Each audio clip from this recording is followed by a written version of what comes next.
शबे बारात से पहले मुसलमानों के लिए अच्छी खबर, खुलेगा मरकज। यूपी सरकार बढ़ा सकती है फ्री राशन की समय सीमा। एनआरसी को लेकर भी आपके साथ एक बड़ा अपडेट साझा करना है। आइए जान लेते हैं क्या क्या है ये बड़ी खबरें।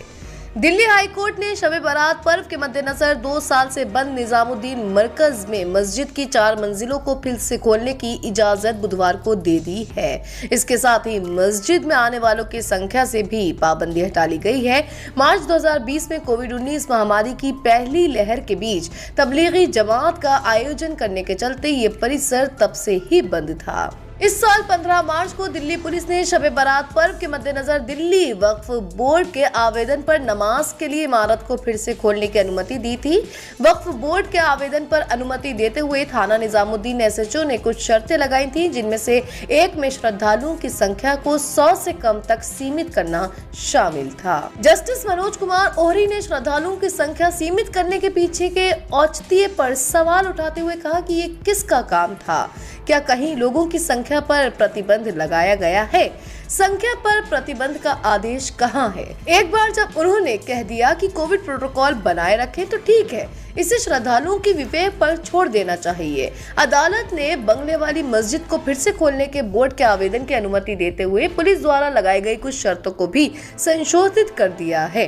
दूसरी बड़ी खबर है फ्री राशन से जुड़ी।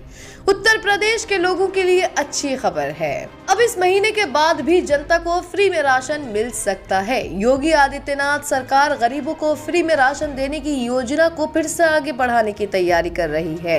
कयास लगाए जा रहे हैं कि इस योजना को लोकसभा चुनाव तक जारी रखा जा सकता है। हालांकि इस विषय पर आखिरी फैसला शासन लेगा। बता दें, हाल ही में विधानसभा के चुनाव खत्म हुए हैं। बीजेपी ने यूपी के साथ 4 राज्यों में अपनी शानदार जीत दर्ज की है। ऐसे में चुनाव से पहले पीएम मोदी और प्रदेश के मुखिया योगी आदित्यनाथ ने चुनावी रैलियों में फ्री राशन जारी रखने का जनता से वादा किया था। इसी कड़ी में यूपी सरकार इस योजना को लोकसभा चुनाव 2024 तक बढ़ाने पर मंथन कर रही है। एक आखिरी और सबसे बड़ी खबर एनआरसी से जुड़ी हुई है, जिसको लेकर काफी बवाल देखने को मिला था। क्या असम की तरह पूरे देश भर में है एनआरसी की प्लानिंग?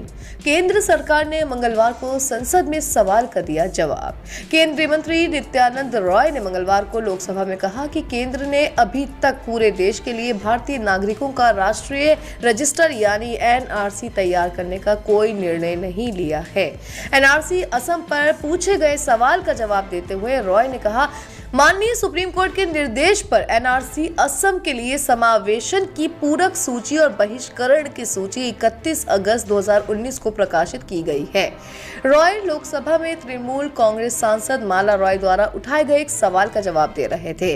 प्रश्न के लिखित उत्तर में उन्होंने कहा, अब तक सरकार ने राष्ट्रीय स्तर पर भारतीय नागरिकों का राष्ट्रीय रजिस्टर एनआरसी तैयार करने का कोई निर्णय नहीं लिया है। बता दें कि एनआरसी, जिसे एनआरआईसी भी कहा जाता है, का अपडेट केवल असम में किया गया है। जब 2019 में एनआरसी की अंतिम सूची प्रकाशित हुई थी तो 3.30 करोड़ आवेदकों में से कुल 19.06 लाख लोगों को बाहर कर दिया गया था, जिससे देश में एक बड़ी राजनीतिक बहस शुरू हो गई थी। इसी तरह जरूरी खबरें जानने और अपडेट रहने के लिए हमारे चैनल को सब्सक्राइब करें और दूसरों के साथ इस वीडियो को शेयर जरूर करें।